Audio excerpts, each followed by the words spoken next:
Gloria a nuestro Dios, hermanos. Gloria a nuestro Dios que nos permite estar aquí en su día, el día de gloria, porque en un día como hoy resucitó nuestro Señor Jesucristo de entre los muertos para darnos esa esperanza de vida eterna. Nos acompañan dos visitantes aquí entre nosotros. Nos acompaña la persona Francis. Francis, ¿su nombre completo es? Francis Carolina Cruz Claris. Claros, ok. Cruz Claros. ¿Cómo lo decimos, hermanos? Bienvenida. Estaba platicando con ella y por cosas de la vida, ¿verdad? Nos acompaña aquí en esta mañana, así que bienvenida. Nos da mucho gusto que esté con nosotros. Y también nuestro amigo Mario, José también, el domingo pasado estuvo también aquí con nosotros. Vi que estaba muy atento a la clase y a la predicación también, ¿no? Así que también nos acompaña en esta mañana. Por cierto, nuestro hermanito trae algunas necesidades ahí de trabajo. Nuestro hermano pasa que anda buscando trabajo de Chiroc, electricista también, por si hermanos que trabajan así en las compañías, ok. Si acérquese con nuestro amigo por si tiene algún trabajo que le puedan ayudar también, porque anda también en busca de trabajo. Pero ¿cómo le decimos? Bienvenido también, nos da mucho gusto que esté entre nosotros. Okay. Bueno, ciertamente todos de alguna manera pasamos por necesidades y por tribulaciones también, ¿no? Sobre todo las necesidades, Dios se las puede suplir, hablando en términos materiales, laborales, pero más que todo espirituales, ¿no? Dios suple, hermanos, todas nuestras necesidades y especialmente las espirituales. Por algo el Señor nos dice en Mateo 6:33, mas buscad primeramente el reino de Dios y su justicia, y todo lo demás, ¿viene qué? Por añadidura. ¿Qué significa añadidura? Añadirle, ¿okay? Es decir, en suma, en ganancia, ¿okay? Algunos dicen, en otras palabras, que mientras que uno se ocupa de las cosas de Dios, Dios se ocupa de las nuestras, ¿okay? Y eso es maravilloso. Bien, estamos estudiando precisamente acerca de las bienaventuranzas en Mateo capítulo 5, y entramos a lo que es bienaventurados los que tienen hambre y sed de justicia, ¿okay?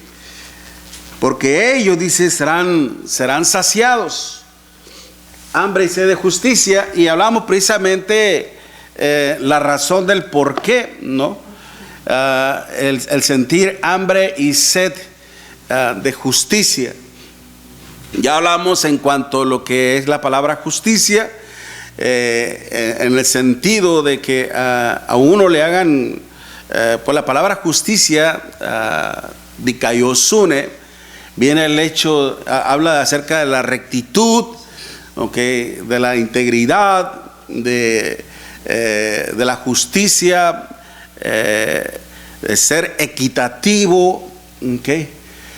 Cuando el Señor precisamente les hablaba de ese caso de cuando los herodianos y los fariseos querían implicarlo en ese problema acerca del pagar tributo al César. ¿Y qué fue lo que le dijo el Señor? Mostrame la moneda. Y dijo, ¿de quién es esta imagen? De César.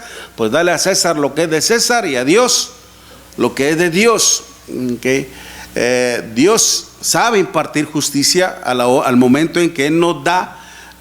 Pues eso implica darle a cada uno lo que le corresponde en sí, ¿okay? Darle a cada uno lo que le corresponde. Entonces, precisamente, a veces los sufrimientos, los padecimientos, a veces vienen a consecuencia de nuestras fallas, de nuestros errores, o de nuestras preferencias, o de nuestras inclinaciones hacia cosas. Cometemos errores y a consecuencia de ellos sufrimos, padecemos. Pero aquí, hermanos, con lo que estábamos viendo, ¿se acuerdan del caso de esta mujer viuda que le insistía al juez? Y este juez decía, por algo estaba ahí. Se supone que un juez, hermanos, está ahí para dictar justicia, ¿no? Y obviamente no en base a su propio criterio, no en base a su propia opinión. El juez está ahí porque conoce la ley y está ahí como representante precisamente de la justicia. Lamentablemente, vamos a verlo así rápidamente en Lucas 18. Lucas 18, el Señor precisamente habla de esta parábola y que tiene el propósito de enseñarnos acerca de la importancia de orar siempre a Dios. ¿Por qué? Porque Él sí nos puede hacer justicia, ¿ok? Y nos hablaba precisamente de esa parábola. También le refirió Jesús una parábola sobre la necesidad de orar siempre y no desmayar, diciendo: había en una ciudad un juez que ni temía a Dios ni respetaba a hombre. ¿Okay? Había también en aquella ciudad una viuda, Lucas 18, versículo 1 y 2, la cual venía a él diciendo: hazme justicia de mi adversario. Y él no quiso por algún tiempo, pero después de esto dijo dentro de sí, pensando: aunque ni temo a Dios ni respeto a hombre, sin embargo, porque esta mujer pues, me fastidia, me es molesta, le haré justicia. No se hace que viniendo de continuo me agote la paciencia. ¿Okay? Y dijo el Señor: oíd lo que dijo el juez injusto. ¿Y acaso Dios no hará justicia a sus escogidos que claman a Él día y noche? ¿Se tardará en responder? Os digo que pronto les hará justicia. Pero cuando venga el Hijo del Hombre, ¿hallará fe en la tierra? ¿Okay? ¿Hallará fe en la tierra? Precisamente, hermanos, ¿quiénes son aquellos que llegan a tener o a sentir hambre y sed, pero de justicia? El cuerpo, el ser exterior, hermanos, el cuerpo que es materia, ciertamente pasa unas horas de la mañana, se levanta y pasan unas 2-3 horas y ya tiene hambre. El mismo cuerpo le empieza a pedir: échale, porque empezamos a gastar extra, ¿no? Las energías. Entonces el mismo cuerpo le demanda comer alimento. Pero no solamente hay que alimentar el cuerpo exterior, sino también el alma en sí. Porque hay enfermedades que afligen el cuerpo humano, ¿okay? Y causan dolor. Pero también las preocupaciones, las angustias, esas causan dolor, pero en un dolor interno, que son del alma. Y esa alma es la que clama a Dios justicia, cuando precisamente ha sido víctima de una injusticia, como lo estamos viendo precisamente en el caso que el Señor nos presenta en esta parábola, ¿no? Que era un juez que conocía la ley, que tenía todo el derecho de impartir justicia, de obrar justamente, de hacerle justicia a las víctimas, mas sin embargo era un hombre que dice que no temía a Dios ni respetaba a hombre alguno. Este juez ¿era bueno o era malo? Era malo, lamentablemente, ¿ok?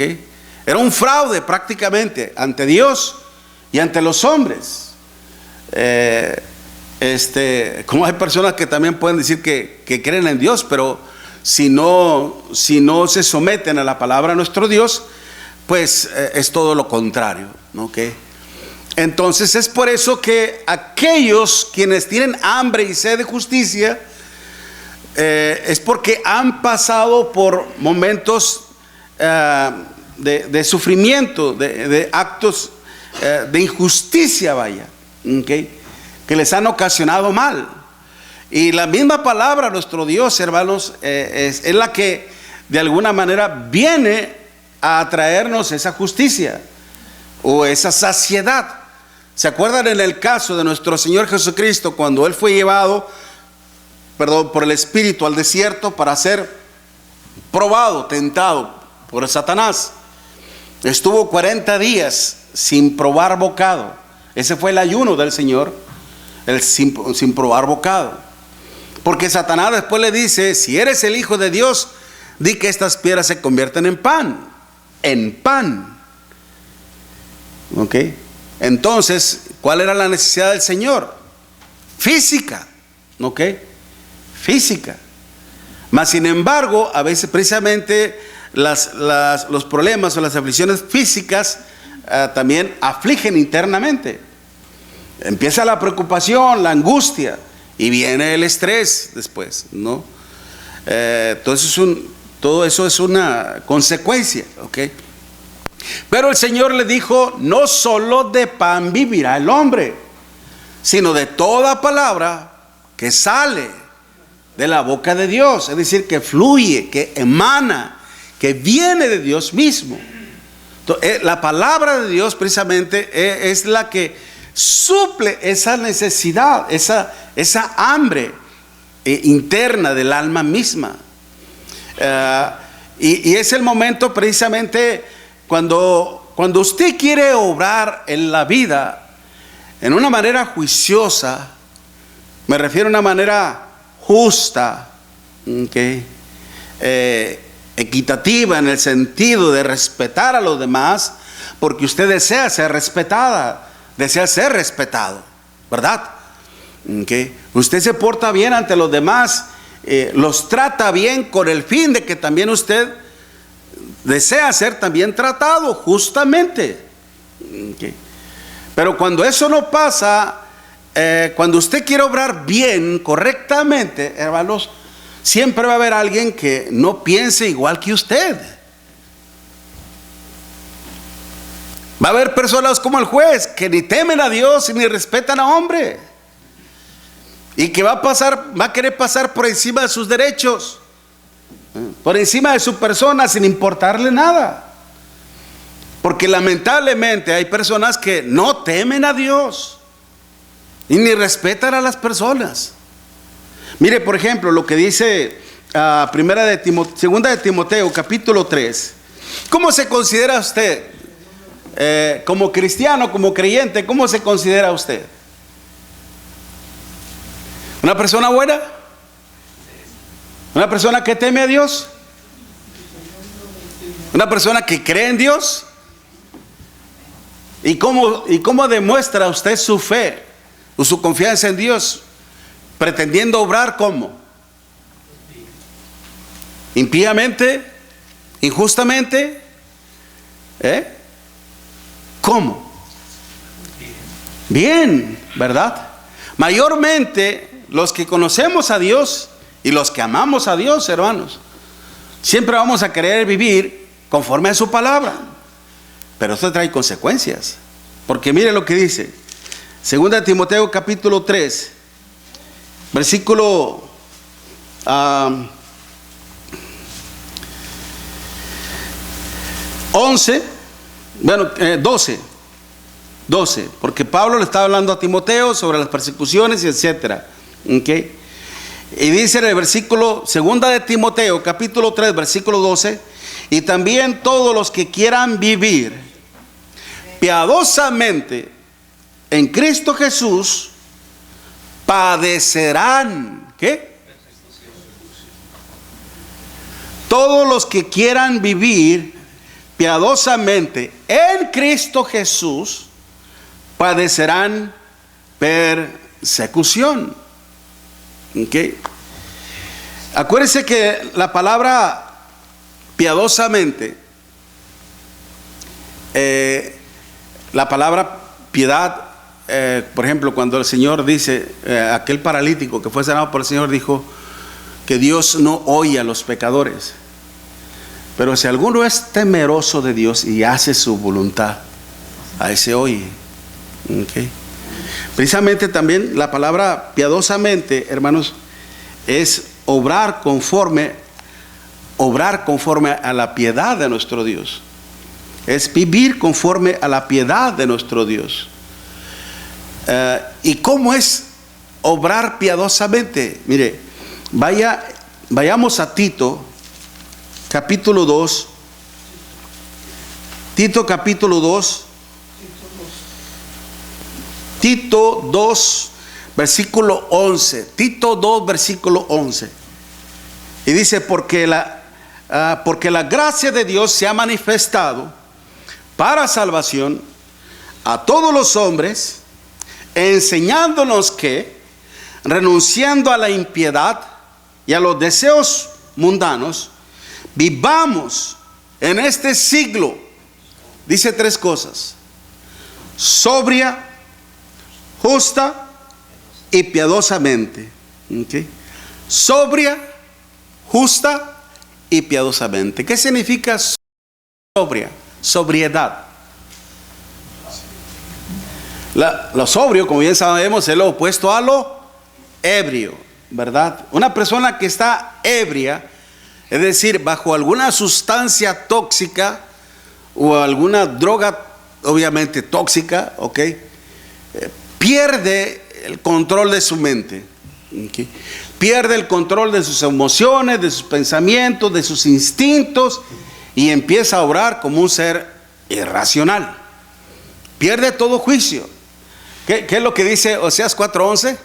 Fornicación, vino y mosto quitan todo juicio. Fornicación, vino y mosto quitan todo juicio. Es decir, no vas a tener raciocinio en tu mente. Es lo opuesto. El obrar sobrio, hermanos, es obrar precisamente con un control en tu mente. ¿Ok? Es una manera de estar sano mentalmente. Aparte, cuando dice sobrio, dice justa. ¿Qué significa justa? O justo. Rectamente. ¿Okay? Íntegramente. ¿Cómo es que le decía nuestro Dios a Satanás cuando hablaba de Job? ¿No has considerado mi siervo Job, varón qué? Recto, justo, temeroso de Dios y apartado del mal, ¿verdad? Qué hermoso que nuestro Dios hablara así de cada uno de nosotros, ¿verdad? Pero justa, dice sobria, justa y piadosamente. El hacer el bien conforme a la voluntad de nuestro Dios. No se trata de el hacer el bien, el tener piedad, el tener misericordia, el tener bondad, ciertamente, pero que sea que vaya de acuerdo con el propósito de Dios y no con el propósito de la persona en sí. No es para que la persona obtenga fama, prestigio. A veces hay gente que está en los hospitales y se toma una foto. Aquí, ¿qué se pretende hacer? ¿Verdad? Que le está dando de comer a un individuo ahí en la calle, toma una foto. Okay. O sea, ¿por qué se hace eso? Okay. Pablo mismo decía, hermano, mire, vaya conmigo rápidamente. En Primera de Timoteo, capítulo 13, no, Primera de Corintios, capítulo 13, Primera de Corintios, capítulo 13, versículo del 1 al 3, Primera de Timoteo, capítulo 13, versículo del 1 al 3, dice, si yo hablase lenguas humanas, ¿a qué se refiere eso? Lenguas humanas. Sabiduría humana. ¿Okay? Sabiduría humana. Si yo hablase lenguas humanas y angelicales, ¿cuáles son las angelicales? El mensaje de Dios. ¿Ok? Mensaje de Dios. Y no tengo amor, dice, vengo a ser como metal que resuena o címbalo que retiñe. Imagínense una campana, pero sin el, ¿cómo se llama? El badajo. ¿Funcionará la campana? ¿Obrará conforme al propósito de su diseño? No, ¿está qué? Hueca, no funciona. Así dice, ¿verdad? Vengo a ser como metal que resuena o címbalo que retiñe, estoy hueco. ¿Okay? Y si tuviese profecía y entendiese todos los misterios y toda ciencia, y si tuviese toda la fe de tal manera que trasladase los montes, y no tengo amor, ¿qué dice? Nada soy. Y si repartiese todos mis bienes para dar de comer a los pobres, y si entregase mi cuerpo para ser quemado, mire aún todavía eso, entregase mi cuerpo para ser quemado, y no tengo amor, ¿qué dice? De nada me sirve. ¿Cuál es el problema principal ahí? Tener una capacidad intelectual tremenda, un conocimiento intelectual de sabiduría humana tremenda, el saber discernir en cuanto al mensaje de Dios, lenguas angelicales, el tener aún profecías, conocer aún más en aquel tiempo ciertamente existía todavía. Cuando Pablo dice en 1 Corintios 4:1, cuando dice el Espíritu ha hablado claramente que en los postreros días algunos apostatarán de la fe. ¿Qué está haciendo Pablo? Está profetizando, porque el Espíritu del Señor le dijo a él lo que iba a pasar. Eso es profecía, eventos en un futuro. ¿Okay? Por eso Pablo dice, si tuviese profecía de toda ciencia, ¿okay?, conociere todos los misterios, dice, y si tuviese toda la fe de tal manera, mire el poder de la fe, que trasladase, que moviese las montañas de sus propios cimientos y los moviera a otra parte, y no tengo amor, nada soy. Nada soy. Porque sin amor, ¿a quién? ¿Cuál es la causa por la cual nosotros, no le haga caso a eso, cuál es la causa por la cual nosotros debemos de hacer el bien, debemos de obrar rectamente, debemos de orar piadosamente? ¿Cuál debería ser la causa principal? El amor a Dios. El amor a Dios. ¿Okay? ¿Y cómo se manifiesta el amor hacia nuestro Dios? Porque Dios, hermanos, Él no solamente es de palabras. De hecho, el apóstol Juan dice en su primera carta, en el capítulo 3, hijitos míos, no amemos de palabra ni de lengua, sino de hecho y en verdad. Como decimos en México, de lengua me echo unos tacos. Es decir, es fácil hablar, ¿ok? No amemos de palabra ni de lengua, sino de hecho y en verdad. ¿Por qué? Porque así es el amor de Dios. El amor de Dios es en base a hechos reales y verdaderos. Juan 3, versículo 16. Porque de tal manera amó Dios al mundo, que ha dado a su Hijo unigénito, para que todo aquel que en Él cree no se pierda, mas tenga vida eterna. Cuando el Señor expresó esto, hermanos, una palabra clave e importante: dado. ¿Qué significa dado? ¿Saben para qué me envió Dios? ¿Para hacer qué? Sacrificado. El dar es un sacrificio. Como cuando usted de alguna manera se conduele, el sentimiento de la piedad, precisamente condolerse también de los afligidos, y de alguna manera usted pues a veces por la presura o algo le da unas cuantas monedas o unos billetitos para que te compres algo para la comida. Ese dinero que usted está dando, ¿lo está prestando? ¿Espera que se le regrese? No vaya a ser como algunas personas, no, voy a hacer el bien para que Dios me multiplique más. No, eso ya es negocio. Con Dios no se puede negociar así, hermanos. ¿Ok? Es darlo, es un sacrificio, porque lo que usted está dando ya no va a volver. De su bolsillo lo está sacrificando. Dios, hermanos, al enviar a su Hijo fue para ser dado en sacrificio. Dios cumple su palabra. Mismo el Señor nos decía: nadie tiene mayor amor que uno ponga su vida por sus amigos. ¿ok? Juan capítulo 15, versículo 13. ¿Ok? Entonces, Dios, hermano, nos muestra con hechos su amor. ¿Y qué espera Dios de nosotros?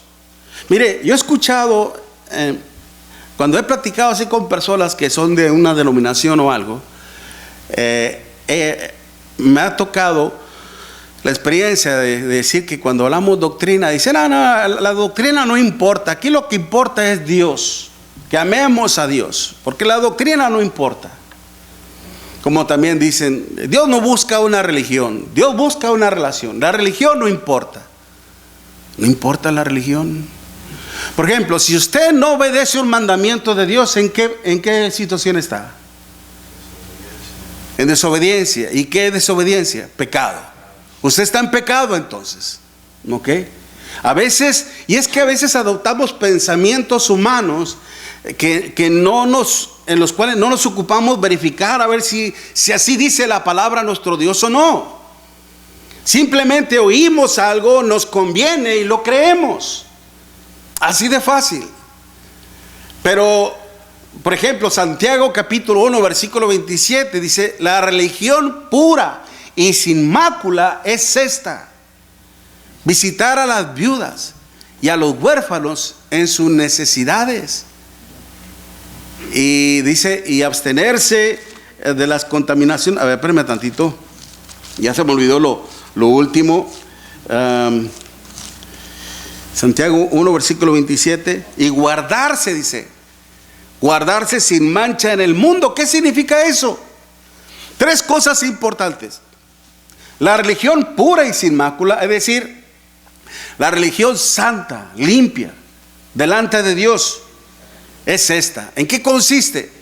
Visitar a los huérfanos y a las viudas en sus tribulaciones. ¿Qué significa? Practicar ¿qué? La bondad. Practicar la benevolencia de Dios. Pensar en los afligidos. Y no solamente eso, sino que también dice, y guardarse sin mancha en el mundo. ¿Qué significa eso? ¿Qué es la mancha? Es el pecado. ¿Okay? De nada a nosotros nos valdría, hermanos, hacer muchas cosas en el nombre del Señor, pero todo esto por alrededor, ¿hay qué? Hay una mancha. Es el pecado. Okay. Por eso, cuando usted oiga eso de que no importa la religión, sí importa la religión. ¿Cómo no? Porque si nosotros no hacemos lo que dice el Señor en Santiago 1, versículo 27, estamos mal, estamos en pecado. Ahora, ¿y qué en cuanto a la doctrina? Es algo más serio. Es algo más serio. ¿Qué significa doctrina? Okay. Esta palabra proviene de la palabra griega didake, que es el conjunto de, vamos a abreviarlo, se refiere a lo que es el conjunto de mandamientos, de normas, de preceptos y de mandamientos de nuestro Dios. En sí habla de las enseñanzas de nuestro Señor Jesucristo. Esa es la doctrina, las enseñanzas puras y verdaderas de nuestro Señor Jesucristo. Ahora, ¿por qué es importante esto? Mire, ¿qué dice segunda de Juan? Versículo 9. Segunda de Juan, versículo 9. Cualquiera que se extravíe de la doctrina de Dios no tiene al Padre ni tampoco al Hijo. Exacto. Cualquiera que se extravía y no persevera en la doctrina de Cristo, ¿qué dice? No tiene a Dios. El que persevera en la doctrina de Cristo, ese sí tiene al Padre y al Hijo. Cualquiera que se extravía, es decir, es como cuando usted va a ir a un lugar, pero desconoce el camino, no sabe cómo ir. Antiguamente, ¿qué era lo que hacíamos? A veces lo hacían un mapita, mira, te vas por aquí, por acá, en una esquina hay un árbol verde. Oye, pues en todas las esquinas hay un árbol verde, ¿verdad? Que hay una casa blanca. Oye, pues Eran puras referencias, ¿no? Bueno, después ya compramos un mapa y el mapa ahí nos indica el camino para llegar a un lugar. Hoy en la actualidad, pues ya teléfono y todo eso, ¿ok? Pero precisamente cualquiera que se extravía, ¿ok? Implica el hecho de desviarse, tomar otra vereda, tomar otra senda, que figurativamente se refiere a otra enseñanza. Si alguno se extravía, si alguno se desvía de las enseñanzas de nuestro Señor Jesucristo, dice, no tiene a Dios. El que persevera, el que es constante en las enseñanzas de Cristo, ese sí tiene al Padre y al Hijo. Ahora, lo importante aquí es, ¿realmente amamos a Dios? ¿Qué es lo que dice Juan, capítulo 14, versículo 23? Juan 14, versículo 23. El que me ama, mire, el que me ama, mi palabra guardará, y mi Padre le amará, y vendremos a él, y haremos morada en él. Mire, la finalidad, la deidad, hermanos, el Padre, el Hijo, el Espíritu Santo, dice, y haremos morada en ti. Es en el momento cuando mi ser, mi cuerpo, hermano, se convierte en un templo para Dios. Amén. Para su honra y gloria, hermano, amén, así es. Pero dice, el que me ama, mi palabra guardará, y mi Padre le amará, y vendremos a él y haremos morada en él. El que no me ama, dice el siguiente versículo, no guarda mi palabra. Entonces aquí es cuestión entonces de que cada uno en particular, hermanos, cada uno en lo personal, nuestro amor hacia nuestro Dios está siendo puesto a prueba. Dios lo dice, si me amas, ¿cómo fue lo que le dijo al apóstol Pedro? ¿Me amas más que estos? Sí, Señor, tú sabes que te amo. Bueno, apacienta a mis ovejas. Pedro, ¿me amas más que esto? Sí, Señor, tú sabes que te amo. Bueno, pastorea a mis corderos. Pedro, ¿me amas? Tercera vez, y a la tercera que hizo Pedro se acordó posiblemente cuántas veces que le negó él al Señor. Y dijo, Señor, tú lo sabes todo. Tú lo sabes todo, tú sabes que te amo. Bueno, dice, cuando eras joven, tú te ceñías, te arreglabas e ibas a donde tú querías. Pero cuando ya seas viejo, otro te va a ceñir a ti y te va a llevar exactamente a donde tú no quieres. Porque todos los que quieran vivir piadosamente en Cristo padecerán persecución. No, hermanos, el ser un fiel creyente en Dios, el ser un fiel servidor de nuestro Dios, hermanos, en este mundo, no es nada fácil. No es nada fácil. Es fácil serle fiel a nuestro Dios cuando las cosas marchan bien, cuando la situación va en paralelo. Pero una vez que vienen las aflicciones, vienen las tribulaciones, hermanos, empieza a chocar con la voluntad de Dios. A veces las tribulaciones, las aflicciones empiezan a ganar. ¿Qué es lo que intenta el diablo, hermanos? ¿Qué es lo que intenta el diablo hacer con nosotros? Mire, en Hechos capítulo 8,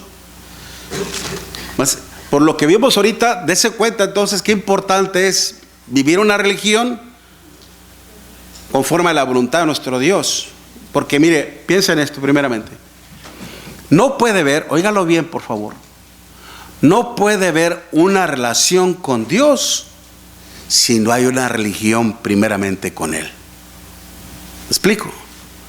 Para poder tener una religión con Dios hay que respetar sus mandamientos. Y eso es parte. ¿Ok? Y la doctrina, ¿qué es lo que nos garantiza? La presencia de Dios en nuestras vidas. Por eso es muy importante. Escúchelo. Sobre todo nuestras amistades que están aquí. Lo que está en riesgo, mi buena amiga, es la salvación de su alma. La salvación de su alma, que es lo más importante. Por eso qué importante es investigar en cuanto a la doctrina del Señor. Ahora bien, en Hechos les decía, capítulo, ¿qué les dije? 8. A ver, espérenme tantito.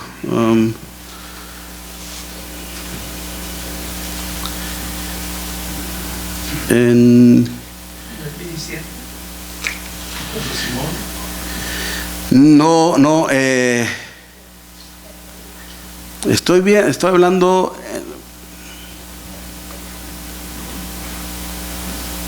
Hechos 10, versículo 38. Hechos 10, versículo 38.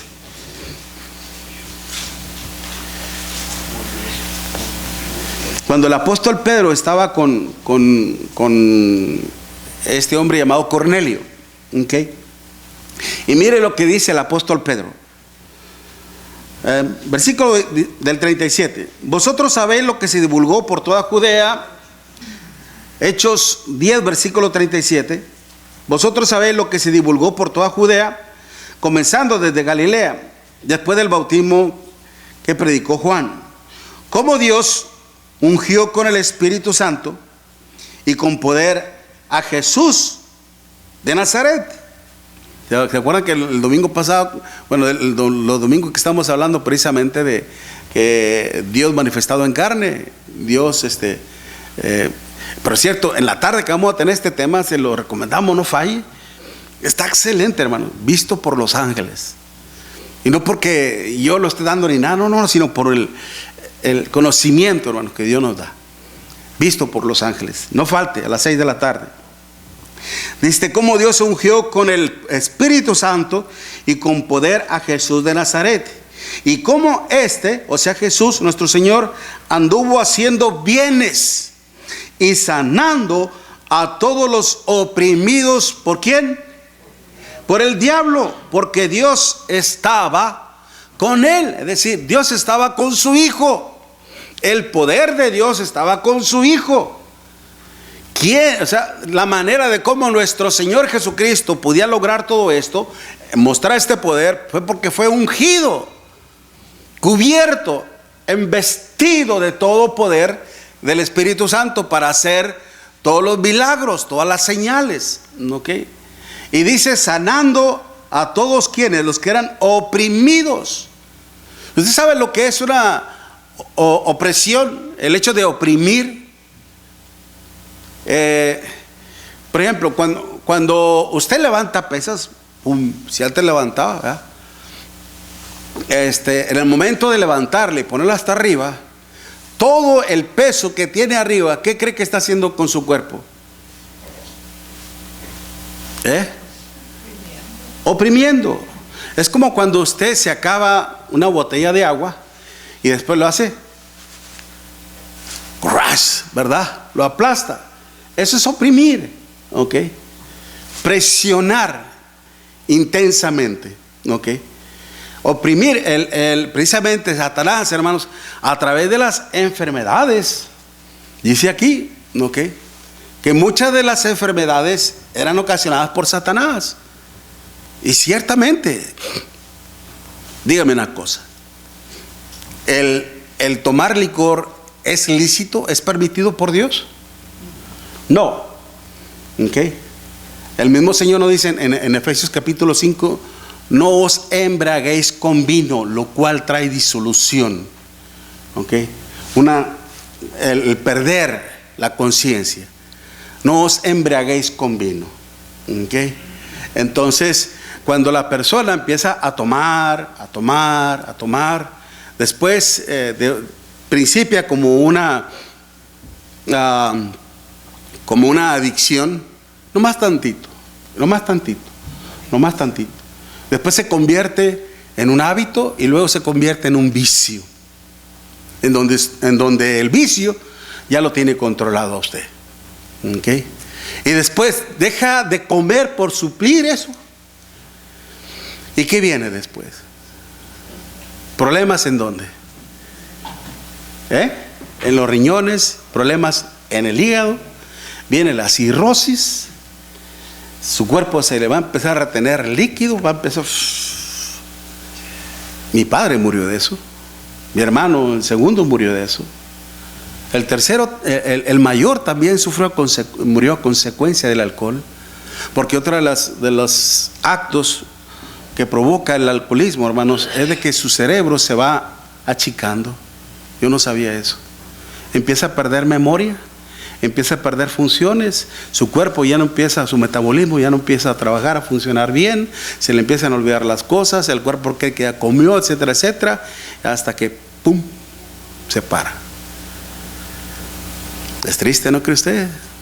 Muchas de las enfermedades son ocasionadas por ciertos malos hábitos. Cuando yo escucho hablar a un doctor allá de ecuatoriano que habla acerca de la diabetes, dije, de haber sabido yo todo eso, no, hombre, hubiera parado al azúcar, pero ya tengo bien amolada el páncreas.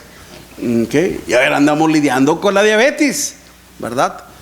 Pero precisamente, hermanos, muchos de los males no es de que el diablo venga y como lo hizo con Job, precisamente, ¿verdad? Que vino Satanás y lo tocó. Y aún Satanás, ¿cómo es que se sometía a la voluntad de nuestro Dios? Cuando le dijo Satanás, piel por piel, todo lo que el hombre tiene lo dará por su vida. Y dijo, ándale, ve y tócalo, pero respeta su vida, ¿verdad? Y vino y lo tocó con una sarna. Ok. Pero así, hermanos, Satanás oprime a la humanidad. No viene y él nos toca directamente, sino que a través de ¿qué? De los placeres de la carne. Una sexualidad libre, hermanos. Hay enfermedades venéreas terribles y muy contagiosas que pasan hasta la 4ª generación. Es decir, sus hijos todavía llegan a sufrir de eso. Lamentablemente, muchos sufren así, pero por su propia voluntad. Pero otros sufrimos injustamente. ¿Okay? Pero la cuestión aquí cuando dice, bienaventurados los que tienen hambre y sed. A veces lamentablemente, hermanos, el pecado, ¿saben lo que llega a hacer con el hombre? Lo cauteriza. ¿Sabe lo que es cauterizar? Sellar. Es decir, cuando ya la palabra de Dios, hermanos, no nos intimida, no sentimos que nos exhorte ni nada. Yo no siento nada, es pura mentira. Se ha sellado la conciencia, como dice en 1 de Timoteo capítulo 4. Tendrán, dice, ¿cómo dice? Cuando dice, apostatarán de la fe escuchando espíritus de engañadores y doctrina de demonios, los cuales teniendo cauterizada la conciencia, prohibirán casarse y mandarán abstenerse de alimentos que Dios creó para que con acción de gracia participasen de ello los creyentes. ¿Okay? Pero ya cuando uno tiene cerrada la conciencia, hermanos, es lamentable. Nunca va a sentir hambre y sed de justicia de parte de nuestro Dios. Gracias, hermanos, gracias a aquellos hermanos que nos están siguiendo por las redes sociales también. Recuerde que tenemos nuestras páginas a través del YouTube, Iglesia de Cristo Northside. Búsquenos en YouTube, Iglesia de Cristo Northside. Puede ver los videos en vivo y a todo color, ¿verdad? También por el Facebook, puede buscarnos como Iglesia de Cristo Northside en Forward en el Facebook, y en el mío propio también búsquenos como Miguel García, y ahí podrá ver también todos los videos que estamos subiendo y que están quedando grabados. Todo es para la honra y gloria de nuestro Dios, hermanos. Amén. Vamos a tomarnos un receso, un descanso. Hay personas entre nosotros que nos están visitando. Vamos a acercarnos a ellos, a saludarles, hermanos, y luego regresamos a la adoración a nuestro Dios. Dios los bendiga, hermanos.